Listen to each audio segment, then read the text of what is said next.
తెలుగు భోజనంలో మీకు బాగా నచ్చేదేంటి? వెజిటేరియన్. నాకు ఆవకాయ పప్పు అన్నం.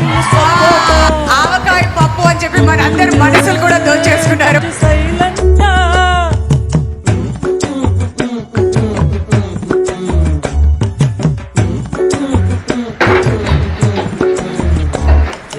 கோயிந்தம்மா வாழ கோயிந்த மங்குறான் வாழ கோளாறு போல பேஜாரா சுத்துறான் பொன்னால டாப்படிக்கிற சாப்படிக்கிற ஐய நொய்யன்னு கை தருக்கிற கமாயில கல்லா பேச்ச குடுக்கிற தொட்டா காப்பட்டுன்னு சதகிற பாத்திடிக்கிற நாக்கடிக்கிற ஐயோ என்னமா சிரிக்கிற புள்ள புள்ளையம்மா நீ இருக்கிற குஜால பயக்கிற